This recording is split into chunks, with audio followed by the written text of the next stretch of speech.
हाँ students, good afternoon बेटा। देखिए सॉल्यूशन चैप्टर पे चल रहा था और लास्ट क्लास में हमने सांद्रता पद यानी कंसंट्रेशन टर्म्स स्टार्ट कर दी थी, है ना। और इसमें स्टार्टिंग के 3 टॉपिक्स हमने डिस्कस कर लिए थे, जिसमें पहला था द्रव्यमान प्रतिशत, दूसरा था आयतन प्रतिशत और तीसरा था द्रव्यमान आयतन प्रतिशत। सही है, तीनों पढ़ लिए थे हमने ना। हम बात कर रहे थे बेटा सांद्रता पदों की।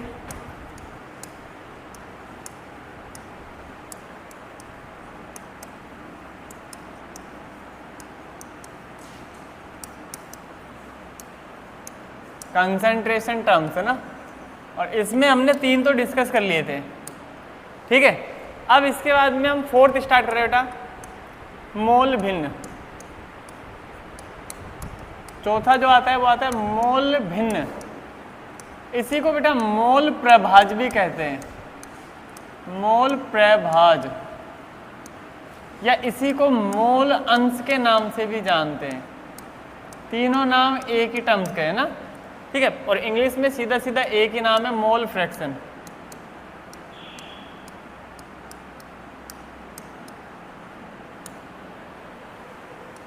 मोल फ्रैक्शंस है ना।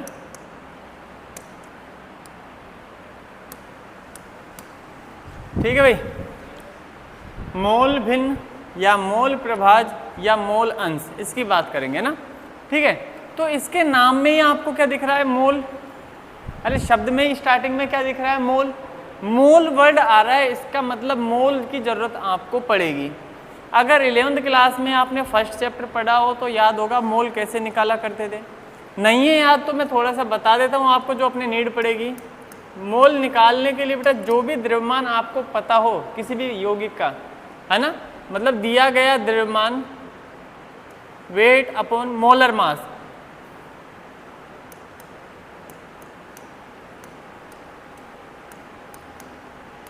दिया गया द्रव्यमान,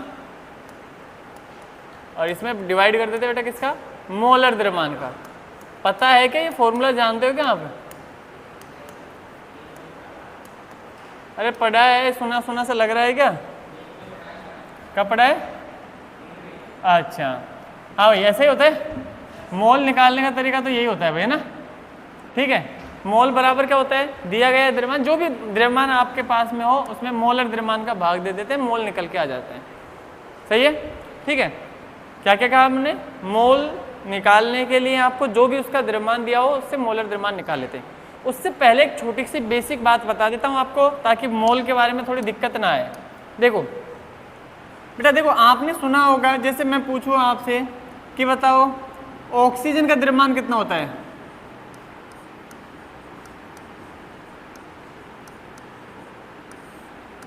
कितना होता है ऑक्सीजन का द्रव्यमान? 8 नंबर पे तो आता है नहीं, परमाणु क्रमांक होता है 8। द्रव्यमान कितना होता है? 16 है कि नहीं? कितना बता देते हैं? 16। आगे यूनिट क्या आएगी बेटा, ये AMU। देखो AMU को U भी लिख देते हैं, आजकल वो चलता है ना, AMU या U, एटॉमिक मास यूनिट, है ना, ठीक है। एटॉमिक मास यूनिट है ना, ठीक है, AMU की फॉर्म में लिखते हैं। लेकिन क्या आपने कभी ऐसा नहीं सुना, अच्छा एक O का द्रव्यमान कितना लिखा हमने, 16 AMU, लेकिन 16 ग्राम नहीं सुना आपने कभी? देखो इसको ध्यान से समझना, जब कभी भी आपके पास में देखो ये द्रव्यमान जो होगा ना, वो 2 तरीके से होगा। एक होगा AMU के रूप में और एक होगा ग्राम की फॉर्म में। अगर AMU के रूप में तो समझ जाना बेटा एक सिंगल अणु या परमाणु की बात कर रहा है वो, या तो बात किसकी कर रहा है वो, अणु की, या बात कर रहा है किसकी, परमाणु की। अणु या परमाणु की बात करें तो उसका जो द्रव्यमान होता है वो हमेशा AMU में आता है, समझ गए, है ना। मतलब मैं आपसे बोलूं एक अणु है आपके पास में, मान लो CO2 का, एक अणु है CO2 का, इसका द्रव्यमान बताओ कितना होगा? तो आप बोलोगे कार्बन का कितना होता है, कार्बन 6 नंबर पे आता है, 6 का डबल करोगे तो 12, तो कार्बन का द्रव्यमान हुआ। एक ऑक्सीजन का 16 होता है, तो 2 ऑक्सीजन का कितना हो गया, 32 हो गया। कितना आया बेटा, 44। अब अणु की बात कर रहा हूं तो अणु का जो द्रव्यमान काउंट होता है ना, वो किस में काउंट होता है, AMU में। ये किस में काउंट होगा, AMU, समझ गए। जब भी कभी मैं अणु या परमाणु की बात करूं तो समझ जाना उसका जो द्रव्यमान है उसका यूनिट क्या रहेगी, AMU। लेकिन सिमिलर मैं आपको ऐसे बोल दूं, नहीं एक अणु की बात नहीं कर रहा, मैं बात कर रहा हूं 1 मोल की। 1 मोल CO2 का द्रव्यमान बताओ, तो तब भी रहेगा तो 44 ही, बस वो यूनिट चेंज होके किस में आ जाएगा, ग्राम में आ जाएगा। मतलब ग्राम के रूप में बात करें तो समझ जाना मोल की बात कर रहा होगा, AMU आया तो समझ जाना अणु या परमाणु की बात कर रहा होगा। एक अणु या एक परमाणु का द्रव्यमान जब भी बात करें तो वो उसकी यूनिट तो क्या हो जाएगी, AMU। और अगर मोल की यूनिट की बात करें तो मोल किस में काउंट होगा बेटा, ग्राम के फॉर्म में। मोल किसके रूप में काउंट होगा, ग्राम के रूप में। समझ गए ना। अगर 1 मोल, जैसे मैं पूछूं आपसे, बताओ बेटा NH3, 1 मोल NH3, 1 मोल क्या है बेटा, NH3 है मोल। 1 मोल अमोनिया, इसका द्रव्यमान कितना होगा, तो पता है नाइट्रोजन 7 पे आता है, तो 7 का डबल करोगे 14 है ना, प्लस 3 हाइड्रोजन के कितने हो जाएंगे, 3, टोटल कितने हो जाएंगे 17। यूनिट क्या लिखोगे, अगर मैं मोल कह रहा हूं तो ग्राम लिखूंगा, लेकिन सिमिलर में बोलता नहीं, 1 मोल नहीं, एक अणु की बात कर रहा हूं मैं। एक अणु है NH3 का, इसका द्रव्यमान बताओ कितना होगा, एक अणु है NH3 का, इसका द्रव्यमान कितना होगा, तो 17 ही होगा, लेकिन यूनिट क्या हो जाएगी, AMU। तो अभी के लिए तो आपको इतना समझ में आया कि मोल और AMU कैसे कैसे यूज करते हैं। सिंगल अणु या परमाणु की बात करूंगा मैं तो इसका जो द्रव्यमान होगा वो AMU में आएगा, लेकिन अगर मोल के रूप में बात करूंगा तो मोल के रूप में जब भी द्रव्यमान निकालोगे तो वो ग्राम के रूप में निकल के आएगा। क्या इतनी बात क्लियर हुई क्या आपको, है ना। ठीक है, तो अभी तक हम केवल AMU में और इसमें रिलेशन समझ गए किस तरीके से क्या होता है ना। अब आगे सुनो, देखो इसके बाद में हम बात करें बेटा, जैसे मोल कैसे निकालना, दिया गया द्रव्यमान बटे मोलर द्रव्यमान। सपोज मैं आपसे कह रहा हूं कि आपके पास में ना 54 ग्राम जल है, पानी H2O है ना, तो इसमें बताओ कितने मोल होंगे, कितने मोल होंगे,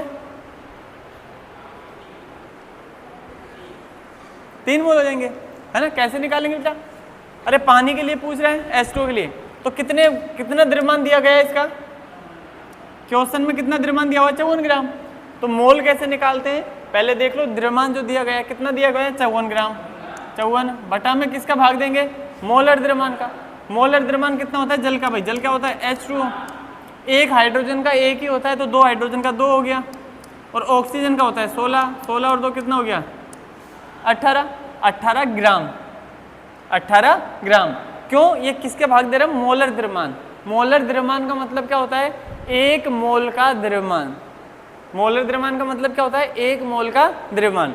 तो 1 मोल H2O उसका द्रव्यमान निकालेंगे तो 18 आएगा, ठीक है। तो 2 मोल का कितना होगा, 36 होगा। 3 मोल का कितना होगा, समझ रहे हो, कितना हो जाएगा 3 मोल का, 54 हो जाएगा, है ना। तो देखो जो मोलर द्रव्यमान है ना, बस उसका भाग दे दिया करो, जो भी आएंगे वो मोल आ जाएंगे। 18 या 54, तो 3 मोल आ गए इसका आंसर।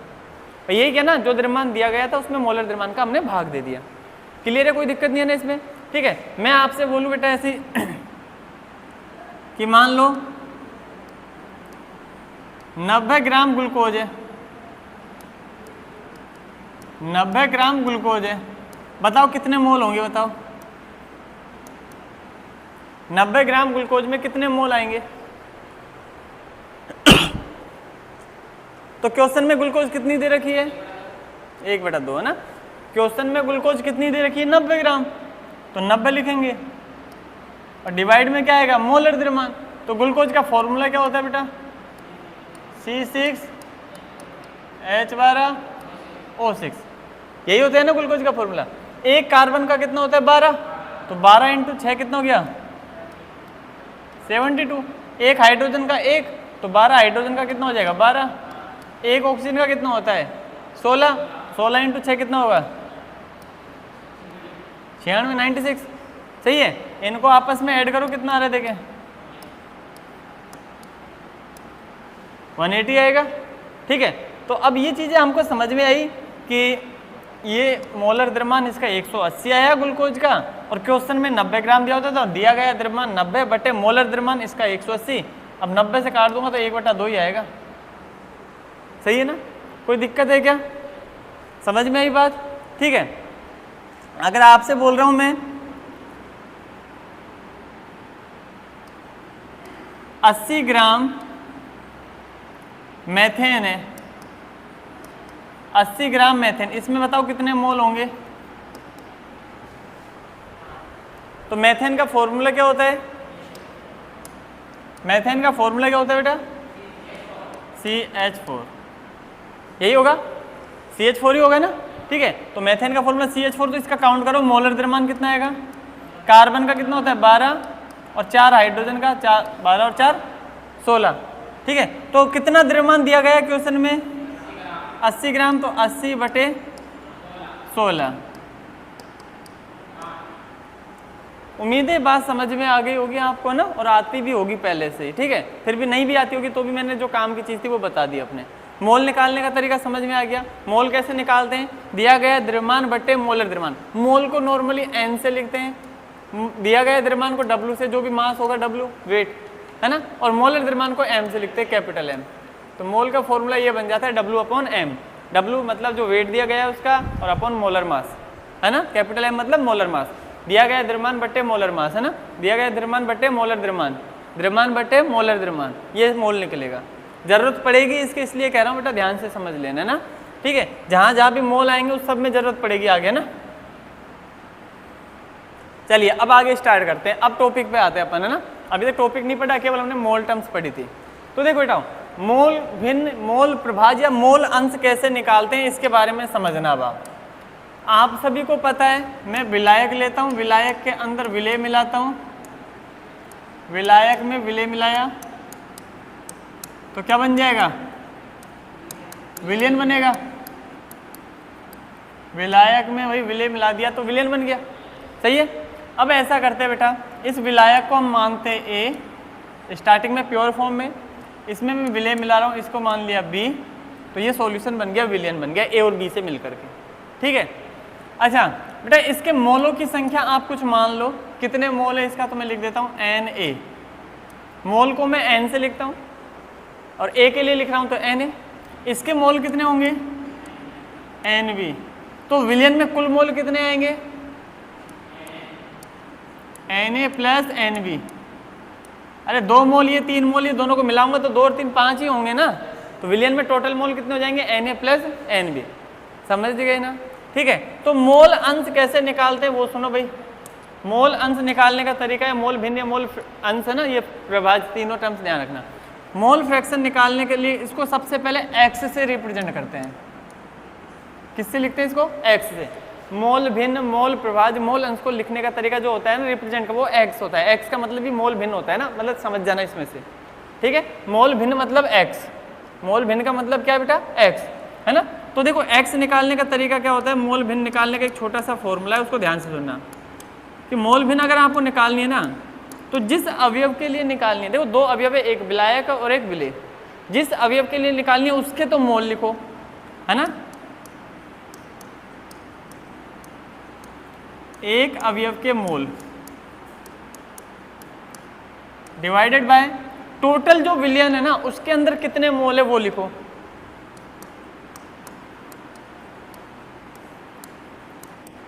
विलयन में कुल मोल, इनका जो रेशियो आता है ना, इनका जो अनुपात आता है वो मोल भिन्न कहलाता है ना भाई। जिसके लिए निकालना चाहते हो उसके मोल बटा में टोटल विलयन के अंदर जो मोल है इसका अनुपात निकाल लो, वही क्या निकल के आएगा, मोल भिन्न निकल के आएगा। जैसे मान लो अब A के लिए निकालूं मैं, A के लिए तो इसको लिखूंगा XA है ना, A का मोल भिन्न। कैसे निकालोगे, तो A के मोलों की संख्या कितनी है Na डिवाइडेड बाय कुल मोलों की संख्या Na प्लस Nb। ये बात समझ में आई क्या, है ना। तो एक तरीके मतलब ये निकाल लिया हमने A। ऐसे अगर मैं X भी निकालूं बेटा, X भी निकालूंगा तो कैसे निकला, Nb बटा Na प्लस Nb। क्लियर है क्या बात, सही है ना। हाँ भाई, दोनों फॉर्मूले समझ में आ गए, ठीक है। कोई दिक्कत, अच्छा 3 होते तो ऐसे करते, वो जिसके लिए निकालना है वो लिख करके तीनों के लिख देते नीचे। 5 अवयव होते तो 5 का जोड़ के लिख देते, सही है ना भाई। अपन तो 2 के लिए पढ़ रहे हैं, बाकी 2 से ज़्यादा होंगे तब भी कोई दिक्कत नहीं है, मान लो ए बी सी 3 से मिलके बना है, तो एक का एन ए मान लो, एक का एन बी मान लो, एक का एन सी मान लो। ए के लिए निकालना चाहता हूँ, मतलब एक्स से निकालूंगा तो क्या हो जाएगा, एन ए बटा में N A plus N B plus N C. X भी निकालूंगा तो कैसे निकालेंगे, एन बी बटा N A plus N B plus N C. अगर सी निकाल एक्स सी निकालूंगा यहाँ से तो एन सी बटा N A plus N B plus N C. सही है ना, ऐसे आएगा, कोई दिक्कत है क्या, ये चीज़ें समझ में आ गई होगी, है ना।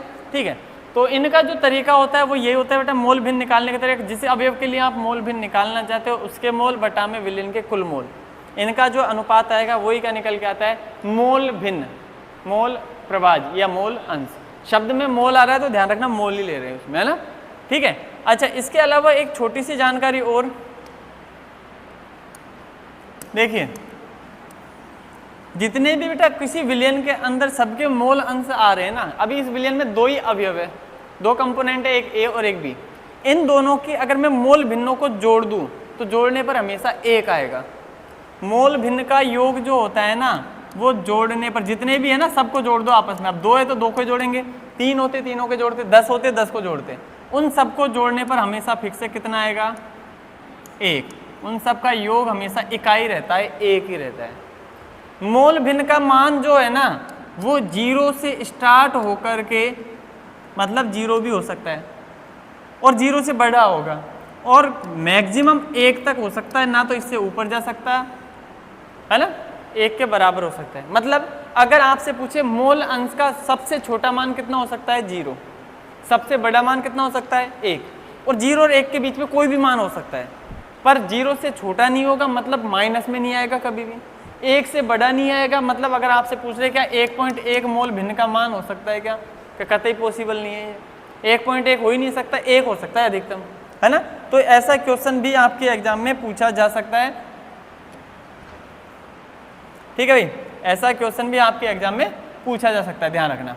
ओके, कोई दिक्कत। अच्छा, तो उसमें क्या पूछ ले, जैसे आपसे बताओ निम्न में से कौन सा मोल भिन्न का मान नहीं है। एक मान लिखा उसने 0.002, दूसरा मान लिखा 0.0352, तीसरा मान लिखा 1.00021, चौथा मान लिखा है ना माइनस का 1.022। कौन कौन से मान पॉसिबल नहीं है इसमें से बताओ। पहला मान पॉसिबल है क्या, पहला मान मोल भिन्न का हो सकता है क्या, बिल्कुल हो सकता है, पॉसिबल है। दूसरा मान हो सकता है, अरे पॉइंट के बाद में कुछ भी आ जाए कोई दिक्कत नहीं है अपने को, ना। तीसरा मान हो सकता है क्या, नहीं भाई ये पॉसिबल नहीं है, क्यों, इसमें 1 पॉइंट कुछ है, मतलब 1 से ज़्यादा वैल्यू आ रही है जो पॉसिबल नहीं है। ये माइनस में, ये तो वैसे देख के काट देंगे, कुछ सोचना ही नहीं है, समझ गए ना। तो ये दोनों मान पॉसिबल थे, ये मान पॉसिबल नहीं है। उम्मीद है जो मैं समझाना चाह रहा था वो समझ गए ना। तो मोल अंश का जो मान होता है 0 से स्टार्ट होकर अधिकतम 1 हो सकता है, ना तो 0 से कम होगा ना 1 से ज़्यादा होगा। इन केस कभी आप कैलकुलेशन कर रहे हो और आपके कोई आंसर जो आ रहा है वो 1 पॉइंट कुछ या 0.0 से कम आ रहा है, तो समझ जाना आपसे कोई गड़बड़ हुई है, वो गलत नहीं है, ये संभव ही नहीं है, बस आपसे गलती हो रखी है, आपने या तो कैलकुलेशन मिस्टेक किया, गलत आंकड़े लिख दिए, समझ गए ना। ठीक है, तो मोल अंश या मोल भिन्न या मोल प्रभाज्य में तो यही टॉपिक आता है, सब कुछ मिला करके। अब इसमें एक समझो दे बेटा, जैसे दो अवयव है, दोनों का योग कितना आ रहा है, 1। अगर एक का मान पता चल जाए आपको तो दूसरे के लिए फॉर्मूला लगाने की जरूरत नहीं, सीधा सीधा देख लो ना, एक का मान पता चल गया तो उसको ले जाके माइनस कर दो, मतलब एक का मान पता चल जाए तो दूसरे को 1 में से माइनस कर दो। फॉर एग्जाम्पल, जैसे अगर मैं आपसे कहूँ बेटा एक्स ए का मान मान लो आ गया 0.4, तो बताओ एक्स बी का मान कितना आएगा। आप कोई कैलकुलेशन नहीं करनी कि सर 1 में से घटा दो ना 0.6 बचेगा, समझ गए ना। अगर मैं बोलूँ आपसे बताओ एक्स ए का मान आ रहा है बेटा 0.03, तो बताओ एक्स बी का मान कितना आएगा। आप बोलो कुछ नहीं सर 1 में से घटा दो, कितना आएगा। अच्छा थोड़ा सा कैलकुलेशन के हिसाब से बता देता हूँ बेटा ना, जैसे इसमें पॉइंट के बाद कितनी डिजिट आ रही है, 2 आ रही है ना, तो उसको 100 मतलब 1 के आगे उतनी 0 मान लिया करो, वैसे ही घटाने के लिए, मतलब 2 आ रही है तो 1 के आगे 2 0, मतलब 100 में से घटा लो 3 को, 97 बचेगा ना, समझ गए क्या मैं क्या कह रहा हूँ, तो समझ गए होंगे ना। ठीक है भाई, ये क्या है, पॉइंट के बाद 2 डिजिट आ रही है ना, तो 2 है इसलिए आप है ना 1 के आगे 2 0 लगा के, जैसे 100 मान लो, 100 में से 3 घटाया तो कितना बचेगा 97, और पॉइंट की जगह पॉइंट लगा लो। इसमें क्या था, जैसे एक ही आ रही है तो 10 मान लो, 10 में से 4 घटाए तो 6, वो पॉइंट की जगह पॉइंट लगा दो, है ना। जैसे और थोड़ी सी ये कैलकुलेशन आपको ऐसे हेल्प करेगी, देखो 0.0035 मान लो ऐसे आ गई, है ना, ठीक है। अब बोला ये एक का मान आ गया तो बताओ दूसरे का मान कितना आएगा, तो या तो वो तो 1 में से माइनस करके घटा लो, वैसे मान लो इसको, कितना हो जाएगा बेटा, एक के आगे 4 जीरो मतलब कितना हो गया, 10,000, 10,000 ही हो गया ना। 10,000 में से 35 घटा दो तो कितना बचेगा, 9,965, और पॉइंट की जगह पॉइंट लगा दो, ठीक है। बाकी तो माइनस आप अपने हिसाब से कर लेना, वो तो कोई बड़ी बात नहीं है ना, बस थोड़ा सा समझाने की कोशिश कर रहा था, अगर समझ में आया तो अच्छी बात है, बाकी कोई दिक्कत नहीं है ना, ठीक है। तो अभी यहाँ तक की बातें समझ में आ गई आपको, तो स्टार्ट करते हैं इसको लिखना, अब है ना, हेडिंग डाल लो, मोल भिन्न या मोल प्रवाह, तीनों ही नाम ऐसे कैसे लिख लेना सारे, है ना। ब्रैकेट में ये एक्स लिख देना बेटा,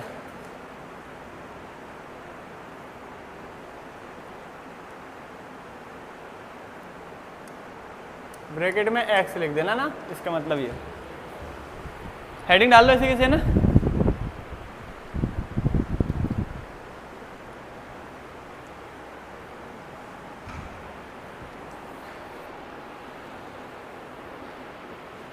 केवल हेडिंग डालनी, बाकी मत लिखना, बाकी मैं लिखवा रहा हूँ। लिखिए भाई, इसमें विलयन के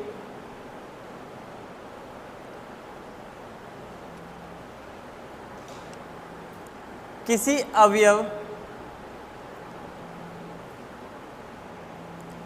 अवयव के मोलों की संख्या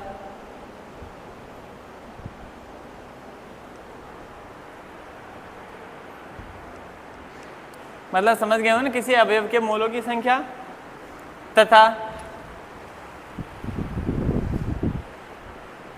विलयन में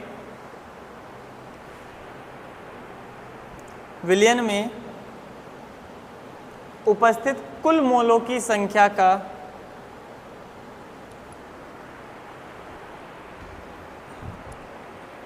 विलयन में उपस्थित कुल मोलों की संख्या का अनुपात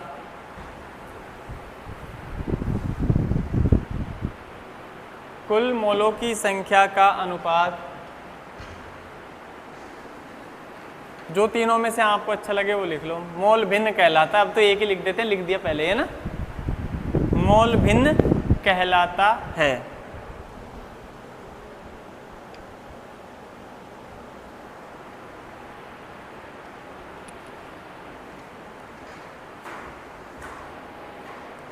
समझ गए क्या, है ना। तो ये फॉर्मूला लिखो, मोल भिन्न बराबर एक अवयव के मोल बटा विलयन के में कुल मोल।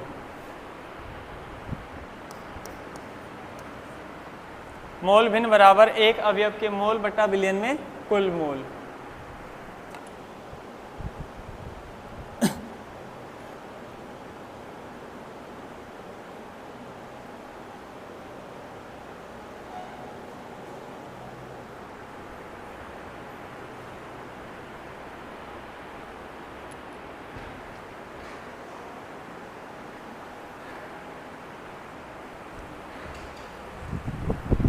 लिख दिया।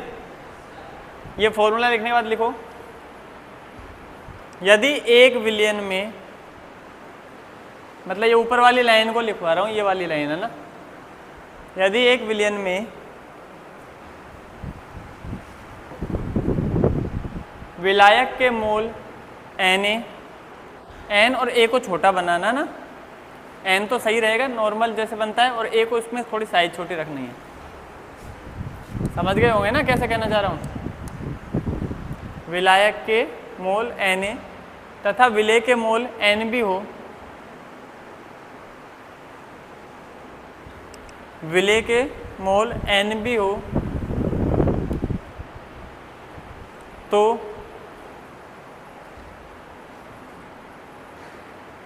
तो अब तो के बाद में पहले तो लिखो एक का मोल भिन्न, ए का मोल भिन्न, भाई ए के लिए मोल भिन्न तो क्या हो जाएगा, एक्स से, है ना। तो ए के लिए मोल भिन्न एक्स से बराबर Na upon Na plus Nb, इसको लिख लो। फिर सिमिलर लिख देना बी के लिए मोल भिन्न, दोनों फॉर्मूले लिख दो ना। ए के लिए मोल भिन्न क्या हो जाएगा, XA बराबर NA upon NA plus NB।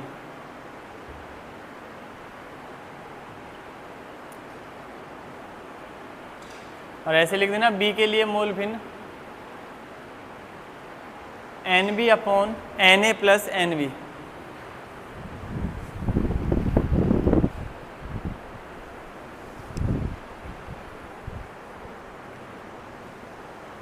लिख दिए।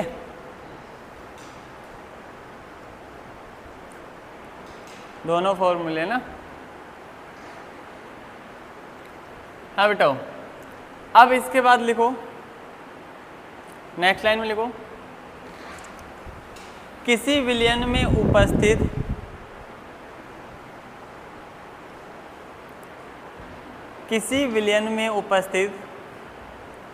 सभी अवयवों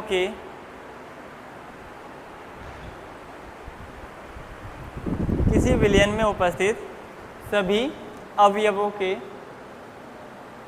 मोल भिन्न का योग, सभी अवयवों के मोल भिन्न का योग 1 होता है।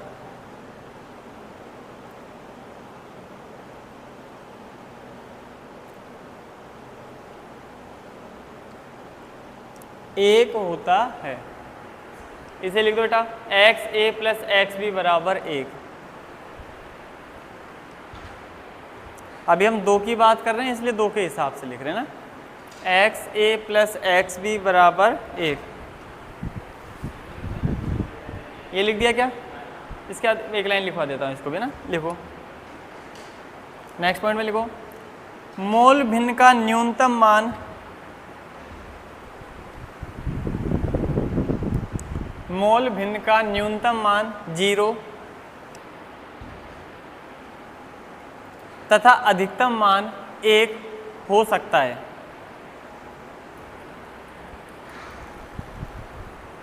न्यूनतम मान 0 तथा अधिकतम मान 1 हो सकता है। अतः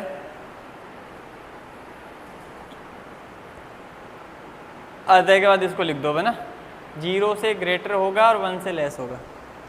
इक्वल भी लगाया है, मतलब 0 भी हो सकता है और 1 भी हो सकता है ना।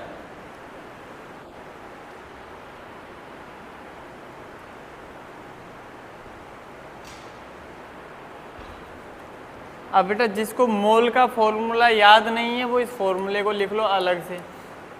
मोल बराबर दिया गया द्रव्यमान बट्टे मोलर द्रव्यमान होता है, तो ऐसे लिख लेना N बराबर W बटा M, काम आता रहेगा इसलिए, है ना।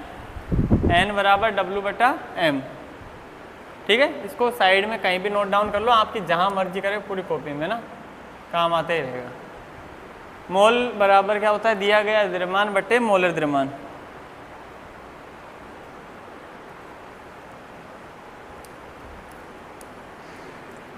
उम्मीद है ये बात समझ में आ गई होगी। देखिए इसके 1-2 क्वेश्चन कर लेते हैं।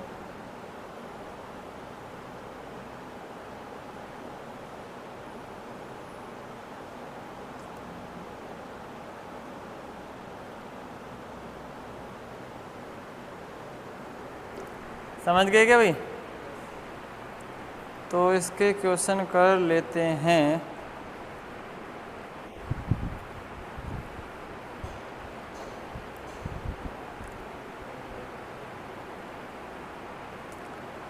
लिखिए भाई,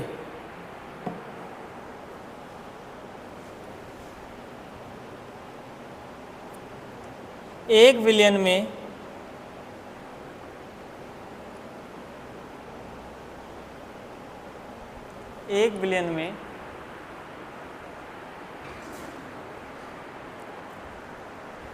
पहले एक इजी क्वेश्चन लिखवा देता हूँ फिर करवाऊंगा इसको ना। एक सीधा सीधा करा देते हैं ना।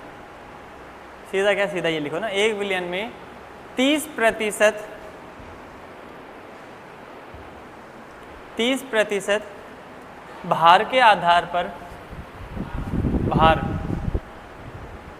द्रव्यमान भी हो सकता है ना, एक ही बात है। अपनी केमिस्ट्री में एक ही बात है, फिजिक्स में एक बात नहीं है ना।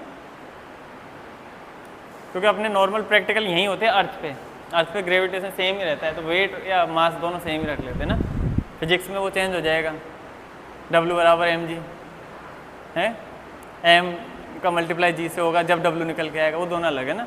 और अपने लिए तो क्या सब सेम ही, अपन यही काम कर रहे हैं ना, ठीक। तो दोनों एक ही बात कह सकते हैं अपन ना, बस कि एक होता नहीं है।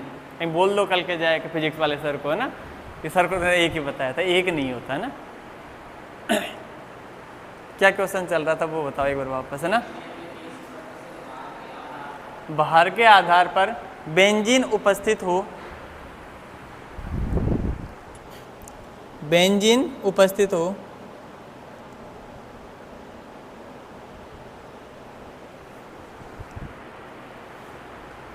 जो कार्बन टेट्रा क्लोराइड में, जो कार्बन टेट्रा क्लोराइड में, कार्बन टेट्रा क्लोराइड में विलेय है, जो कार्बन टेट्रा क्लोराइड में विलेय है, कॉमा लगा के लिखो, के लिए मोल भिन्न का मान ज्ञात कीजिए, के लिए मोल भिन्न का मान ज्ञात कीजिए।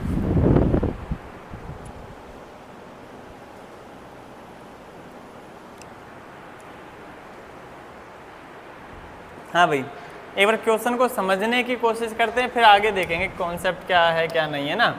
स्टार्टिंग में आपको क्या कहा है बेटा, 30% है, और 30% क्या है बेटा, बेंजीन। किसके आधार पर, भार के आधार पर। अच्छा, भार वाला या द्रव्यमान प्रतिशत, देखो याद करो भार का प्रतिशत दिया हुआ है, मतलब अगर आप देखो ना तो इसका मतलब ये है बेटा, जब भी भार बोलते तो W/W पे चले जाना, और परसेंटेज में दिया है तो वो परसेंटेज वाली बात कर रहे हो, सही है। इसका मान आपको कितना दिया है, 30%, समझ रहे हो क्या, है ना भाई, 30% दिया है। अच्छा, नॉर्मली ऐसा समझ सकते हैं ना, 30% दिया है तो 30% तो क्या दिया बेटा, बेंजीन। भाई बेंजीन के लिए तो बोला ये, भाई उसने क्या कहा है, एक तो है बेंजीन, और बेंजीन किस में घुला हुआ है, बेंजीन किस में घुला हुआ है, CCl4 में, कार्बन टेट्रा क्लोराइड। ये दोनों को मिला करके कोई विलयन बन रहा है आपके पास। फिर उसने कहा बेंजीन कितना परसेंट है, 30%, है ना। तो मैं ऐसा कर लूँ क्या, बेंजीन को 30% मानूंगा, तो बेंजीन तो हो गया 30%, तो कार्बन टेट्रा क्लोराइड कितना होगा, बाकी बचेगा जो 70%, मिला करके जब भी तो विलयन बनेगा पूरा 100%। अब ये परसेंटेज किसके आधार पर है, भार के आधार पर, या भार प्रतिशत या द्रव्यमान प्रतिशत, जो भी बोलो आप, है ना। तो इसका मतलब इसको ऐसे करो, द्रव्यमान के हिसाब से मान लो। तो मैं ऐसे मान लेता हूँ कि टोटल जो विलयन है मैं मान लिया कितना ग्राम होगा, 100 ग्राम, क्योंकि द्रव्यमान दिया हुआ तो द्रव्यमान के हिसाब से मान रहा हूँ मैं। 100 ग्राम है तो CCl4 कितना होगा, 70 ग्राम, और बेंजीन कितना होगा, 30 ग्राम। जो परसेंटेज है उससे हमने कैलकुलेट कर सकते हैं भाई, जो मानना है ना वो वैसे मान लेना। परसेंटेज में जब भी आए ना तो उसमें आप पूरे विलयन को 100 ही मान लिया करो, सीधा सीधा, है ना। उसमें से देख लो जिसके लिए दिया वो बच गया, तो बाकी बचेगा जो 100 में से घटा दो, वो बच जाएगा दूसरा। और अगर आयतन के हिसाब से देता तो ml मान लेता, भार के हिसाब या द्रव्यमान के हिसाब से दिया तो ग्राम मान लूँगा। समझ गए क्या यहाँ तक, ठीक है। तो आपको अब इतना समझ में आ गया कि बेंजीन 30 ग्राम है और CCl4 70 ग्राम है, और निकालना क्या है आपको, निकालना क्या है, मोल भिन्न। मोल भिन्न मतलब x का मान निकालना है, उसके लिए तो आपको मोल पता होना चाहिए, उसके लिए तो क्या पता होना चाहिए, मोल। अभी तक मोल की तो बात ही नहीं हुई, कहीं मोल निकाला क्या हमने, नहीं। तो मोल कैसे निकालते हैं बताओ, बेंजीन का मोल निकालूंगा तो कैसे निकालूंगा भाई, मैं इस बेंजीन के लिए मोल निकालना चाहता हूँ, मोल कैसे निकालते हैं। तो मोल का फॉर्मूला आप सभी जानते हो, मोल बराबर क्या होता है, भार बटे मोलर भार, अरे ऐसे निकालते हैं ना। तो इसका भार कितना दे रखा है बेंजीन का, 30 ग्राम। भाई इसके मैं मोल निकालूंगा ना बेंजीन के मोल कैसे आएंगे, इसका भार दिया हुआ है 30 ग्राम, सही है। ये आ गया इसका भार बटे मोलर भार। मोलर भार कितना होगा, बेंजीन क्या होता है बेटा, C6H6, यही होता है ना। कार्बन का 12 होता है, 12 × 6 कितना हो गया, हाँ 72, अरे 12 इंटू 6 है ना, और कितने हाइड्रोजन है 6, कितना हो गया जोड़ने पर, ये तो आया बेंजीन का,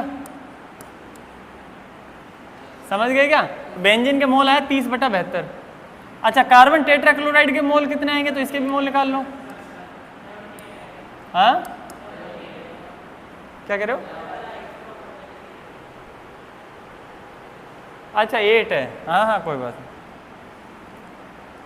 ये 8 है भैया ना, ठीक, वो 8 ही है ना, ओके। अच्छा इसके मोल कैसे निकालेंगे, तो इसका भार कितना दे रखा है CCl4 का 70, सही है, डिवाइड में क्या आएगा, इसका मोलर भार, CCl4 का मोलर भार बताओ भाई, देखो कार्बन का तो कितना होता है 12, क्लोरीन का कितना होता है 35.5, 35.5, ये 1 क्लोरीन का है, तो 35.5 को 4 से गुणा कर देंगे, अरे 35.5 का डबल किया तो 71 आया, 71 का डबल किया तो 142 आया, सही है ना, तो 4 से गुणा करेंगे तो उसको 142 ही आया होगा, तो कितना हो जाएगा 154, क्लियर है क्या, है ना, ये यूनिट जो चलती है बेटा इसके ग्राम में चलेगी ना, समझ में आ रहा होगा क्योंकि मोलर की बात करते हैं, ठीक है, तो इसका कितना है 154, ये निकल के आएगा। तो आपको अब देखने इसका मोल कितना आ रहा है, इसका मोल कितना आ रहा है, जो भी आ रहा है उसके हिसाब से फॉर्मूला लगा देंगे। जैसे अगर मेरे को बेंजीन के लिए निकालना है मोल फ्रैक्शन,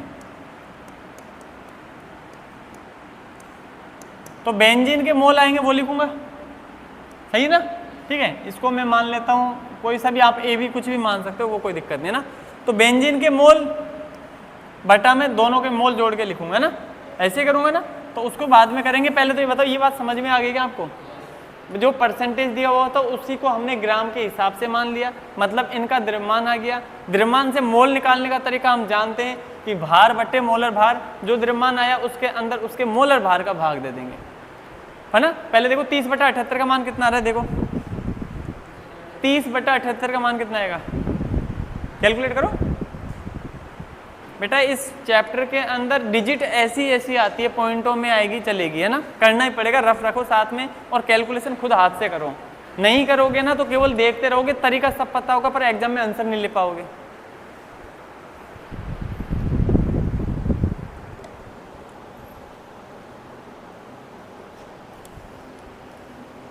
तीस बटा 78 वैल्यू सब निकालो सभी,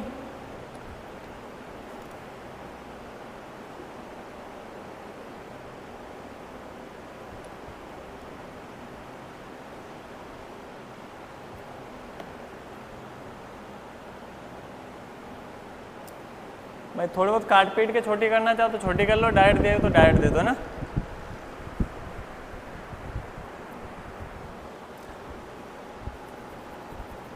बचना मत इनसे, ये इस चैप्टर में प्रैक्टिस कर लो अच्छे से, क्योंकि एग्जाम में तो करनी पड़ेगी, क्वेश्चन ज़्यादातर चांसेस है न्यूमेरिकली आएंगे।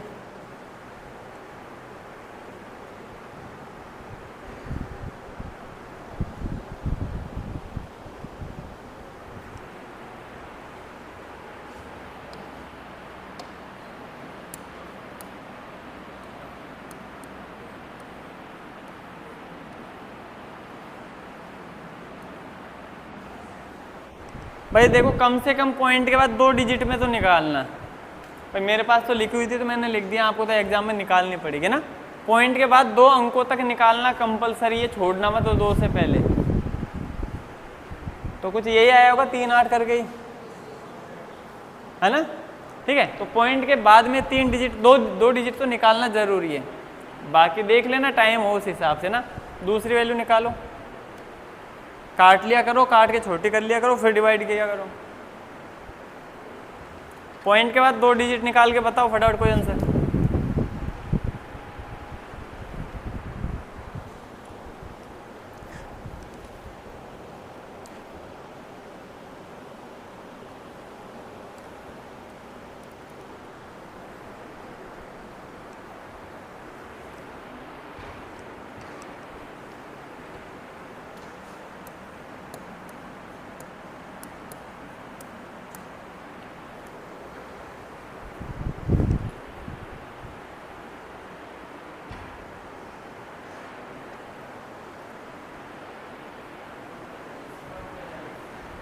0.45 आ रहा होगा भैया ना, तो 0.45 अगर पूरा देखोगे तो ऐसे आ रहा है, ठीक है।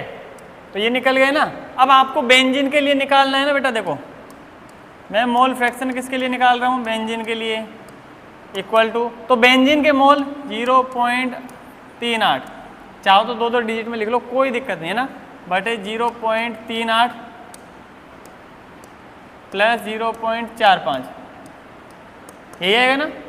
अच्छा तो 0.38 इनको ऐड करो, कितना आ रहा है, 8 5 13 ही होगा, 1 कैरी गई, 4 3 7 और 1 8, तो यही आ रहा है क्या, बता देना भाई, मेरी मैथ कमजोर है थोड़ी सी, है ना। सही है क्या, पॉइंट से पॉइंट काटा देंगे ना, तो ये आया 38/83। एक बार इसका आंसर बता दो, देखिए कितना आ रहा है, करने ही पड़ेंगे, बचो मत, है ना, फटाफट करते रहो इनको। सोचोगे भाई दूसरा कर लेगा तो दूसरा एग्जाम में भी वो दूसरे कर आएगा। मेरे पास तो लिखे हुए बेटा, मैं तो बता दूंगा, लेकिन कैलकुलेशन करनी है तुम्हें एग्जैक्टली।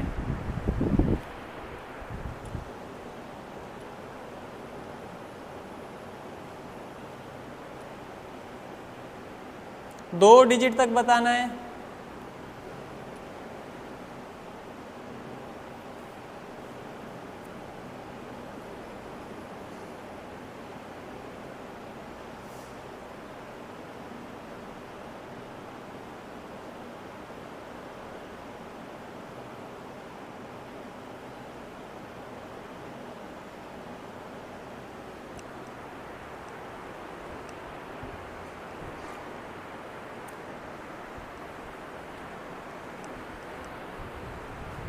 कितना आएगा बेटा,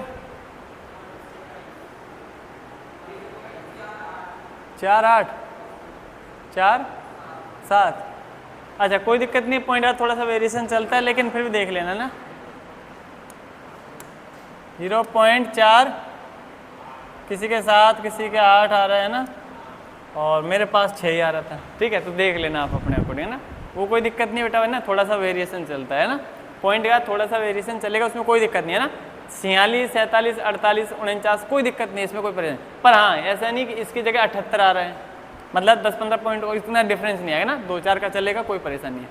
अच्छा एक का निकल गया तो मतलब दूसरे का निकालना, दूसरे का कार्बन टेट्राक्लोराइड, तो कैसे निकाल देंगे दूसरे का, 1 में से माइनस करके। अब तुम्हें पता है, अब देखो 1 माइनस 0.47 घटा दो, कितना बचेगा, तो 100 मान लो, इसको 2 जीरो था ना, तो 100 में से 47 घटाए 53 बचेगा। सही है क्या, है ना। तो उम्मीद है बात समझ में आ गई होगी ना, कोई दिक्कत नहीं। अब लिख लो इसको। तो कहने का मतलब ये बेटा, क्वेश्चंस में थोड़े थोड़े कैलकुलेशन तो करनी पड़ेगी, है ना। तरीका समझ में आना अलग बात है, लेकिन कैलकुलेशन करके प्रॉपर आंसर निकालना अलग बात है।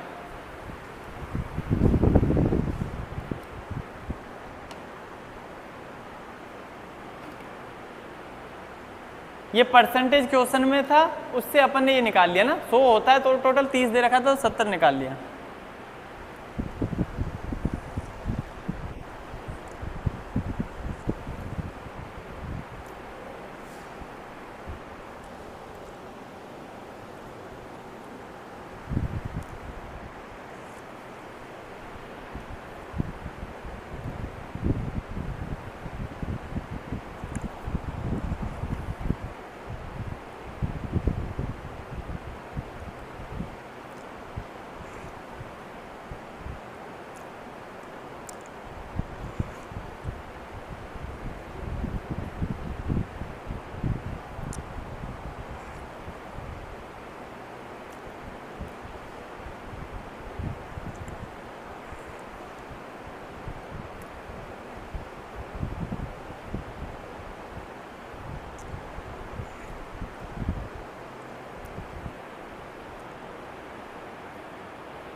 इसकी कोई यूनिट थोड़ी आएगी,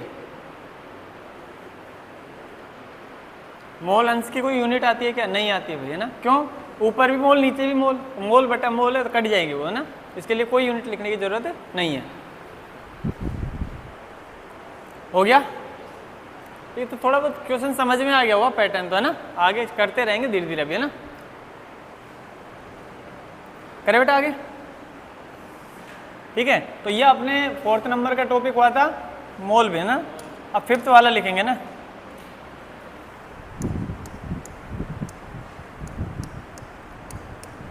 मोलरता,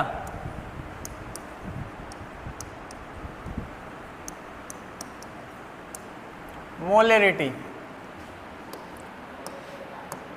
मोलेरिटी कैपिटल एम, मोलरता, है ना। मोलरता को मोलेरिटी बोलते हैं ना, कैपिटल एम से लिखते हैं इसको, मोलेरिटी या मोलरता कैपिटल एम।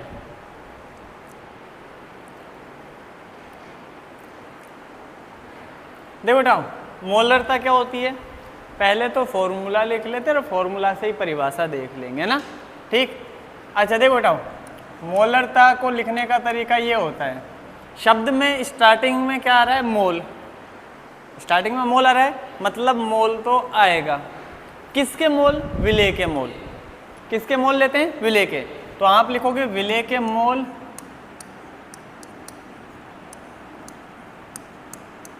विलेय के मोल डिवाइडेड बाय, ये जो मोल होते हैं ना वो आयतन के हिसाब से देखते हैं हम कि आयतन में कितने मोल पड़े हुए हैं ना।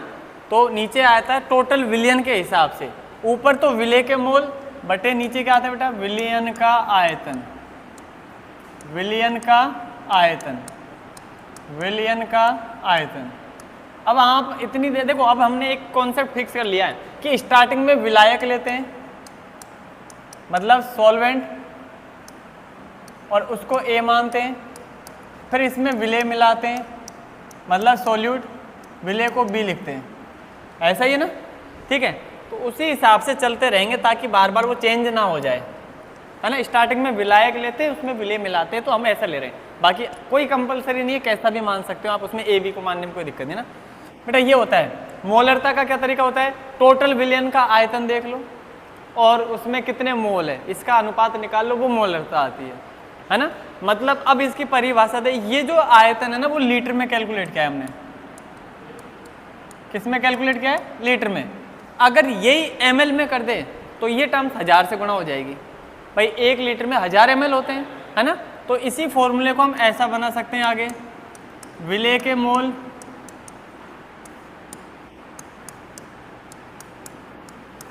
बटे विलियन का आयतन, और ये आयतन किस में? अब क्या ml में, ml में होगा तो गुणा में कितना हो जाएगा? 1000। ये जो टर्म्स है वो 1000 से गुणा हो जाएगी, ठीक है ना। अच्छा अब इसको लिखने का तरीका और देखो बेटा, विलेय के मोल, मोल को मैं ऐसे लिख दूं, विलेय मोल के लिए तो n लिखते हैं, मोल के लिए तो n लिखते हैं। किसके मोल? विलेय के। विलेय क्या होता है? b, तो n भी लिख दूं, बटे में विलियन का आयतन, तो उसको तो डायरेक्ट b लिख दो, कोई दिक्कत नहीं है ना। कुछ नहीं लिखा हुआ तो पूरे विलियन की बात कर रहे हैं। फिर भी चाहो तो s लिख सकते हो सॉल्यूशन के लिए, है ना। बाकी इतना ही लिख देते हैं, गुणा में 1000। कई बात समझ में आई क्या? कोई दिक्कत नहीं है ना। अच्छा मोल निकालने का तरीका क्या होता है? मोल तो अभी थोड़ी देर पहले पढ़ा था हमने, मोल भार बटे मोलर भार, यही होता है ना। तो मैं एक बी के लिए निकालूंगा तो इसको कैसे लिख दूंगा? WB बटे MB, अरे ये हो जाएगा ना, इस NB की जगह WB बटे MB, और ये भी आयतन ऐसे कैसे गुणा में 1000। बताओ यहाँ तक की बात समझ में आई क्या? और ये बात समझ में आ गई तो हो गया यहाँ तक फॉर्मूला अपना, है ना। ठीक है भाई, ये फॉर्मूला निकल के आता है इसका ना। बाकी तो सभी एक फॉर्मूले कोई सा भी देख लो आप, स्टार्टिंग से लेके सभी, है ना। लेकिन लास्ट जो निकल के आ रहा है वो m बराबर क्या निकल के आ रहा है? WB, यानी कि अब आप इसको कैसे बोलोगे? WB का मतलब क्या है? किसका भार? विलेय का। ये क्या है? विलेय का भार है, विलेय का द्रव्यमान। विलेय का द्रव्यमान बटे MB का मतलब क्या है? विलेय का मोलर द्रव्यमान, ये देखो ये तो सिंपल द्रव्यमान हो गया, ये हो गया मोलर द्रव्यमान, और ये क्या है विलयन का आयतन और गुणा में 1000। ठीक है, ये समझ में आ गया ना टर्म पूरा, कोई दिक्कत नहीं है। अच्छा, नॉर्मली जो इसकी यूनिट होती है ना बेटा, मोलरता की जो यूनिट होती है मात्रक, यूनिट ऑफ मोलरिटी है ना, तो इसके मात्रक की बात करें बेटा तो या तो इसको तो देखो सिंपली यहीं से देख लो, ऊपर तो क्या आता है मोल, नीचे क्या आता है आयतन, मोल प्रति लीटर, सही है ना भाई, ऊपर मोल आता है नीचे आयतन आता है, तो मोल पर लीटर हो गया। ठीक है, इसी को ऐसा भी लिख सकते हो, आप जानते हो, इसमें तो बहुत बताने की जरूरत ही नहीं है, मोल और लीटर ऊपर जाएगा तो किसमें हो जाएगा इनवर्स में। ठीक है, अच्छा बेटा इसी की जगह कई बार डायरेक्ट कैपिटल एम भी लिख देते हैं, तो वो समझ जाना मोलरता ही है, कैपिटल एम है ना, जो इसका सिंबल है ना वो इसके यूनिट का भी काम करता है, मतलब ऐसे लिख दिया ना 0.2 कैपिटल एम, तो समझ जाना कोई विलयन है जिसकी मोलरता 0.2 है ना भाई, इसके साथ लिखा हुआ है तो मतलब मोलरता दे रखी है उसकी। ठीक है, तो मोल पर लीटर भी दे दे या कैपिटल एम भी दे दे, वो एक ही बात है, समझ गए होंगे ना, कोई दिक्कत नहीं है। इसकी परिभाषा कैसे देंगे वो सुनो भाई, ऐसा करते हैं, इसी से परिभाषा बना लेते हैं, विलयन का आयतन है ना बेटा, इसको गायब कर दो, इसको मान कितना रख दो 1, ये 1 लीटर ले लिया भाई, लीटर में बात कर रहा हूँ, तो 1 लीटर ले लिया, तो ये खत्म हो गया, 1 में भाग दूंगा तो यही बचेगा ना, 1 लीटर कोई विलयन है, इसको मैंने 1 लीटर हटा दिया तो ये तो बच गया, हट गया, क्या बचा एम किसके बराबर आएगा विलेय के मोल, तो 1 लीटर विलयन के अंदर उपस्थित विलेय के मोल उसकी मोलरता कहलाते हैं। 1 लीटर टोटल विलयन है, इसमें टोटल कितने मोल है किसके विलेय के, विलेय के जो मोल होंगे वही क्या बन जाएगा मोलरता। अब 1 लीटर की जगह आप 1000 ml भी बोल सकते हो, एक ही बात है ना, 1000 ml लेता तो 1000 से 1000 कट जाता, वापस वही बचेगा, तो आप बोलोगे इसकी परिभाषा कैसे होगी, या तो 1 लीटर बोल दो या 1000 ml बोल दो, 1 लीटर या 1000 ml विलयन में उपस्थित विलेय के मोलों की संख्या ही उसकी मोलरता कहलाती है, उस विलयन की क्या बन जाएगी मोलरता बन जाएगी। क्या कहा मैंने, 1 लीटर आयतन किसका है विलयन का, तो 1 लीटर विलयन में उपस्थित विलेय के मोलों की संख्या ही उस विलयन की मोलरता कहलाती है। 1 लीटर विलयन में उपस्थित विलेय के मोलों की संख्या को ही क्या कहते हैं हम मोलरता, समझ में आ गई ना बात। विलयन कितना लेना है 1 लीटर, तो 1 लीटर विलयन में उपस्थित विलेय के जो मोल होंगे वही क्या कहलाएंगी मोलरता कहलाएंगे। ठीक है, तो लिखो इसको, पहले परिभाषा लिखवा देता हूँ फिर फॉर्मूला लिखेंगे ना, परिभाषा लिखो, 1 लीटर विलयन में उपस्थित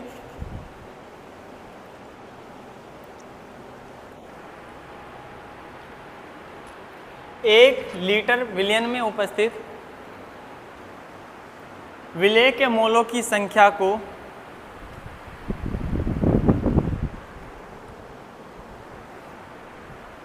विलेय के मोलों की संख्या को उस विलयन की मोलरता कहते हैं।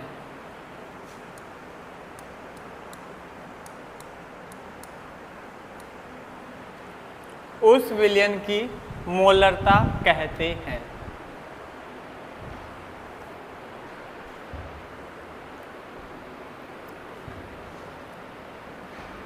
समझ गए ना, परिभाषा में कोई दिक्कत नहीं बेटा, फॉर्मूले से लिखेंगे अपन सबकी परिभाषा है ना। ठीक है, विलयन का आयतन ले लिया 1 लीटर, तो विलेय के जो मोल होंगे वही मोलरता बन गई।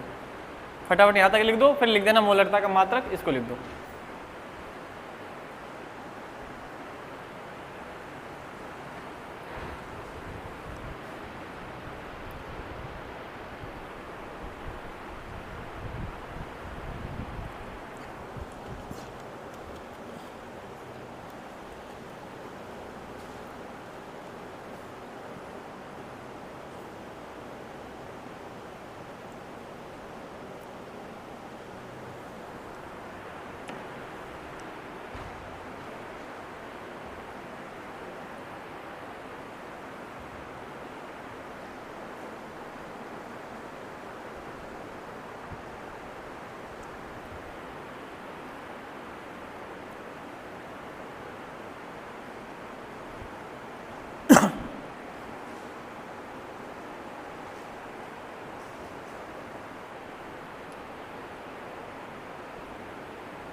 मोलरता का मात्रक लिख देना मोल पर लीटर, या फिर मोल लीटर इनवर्स, या फिर कैपिटल एम, है ना।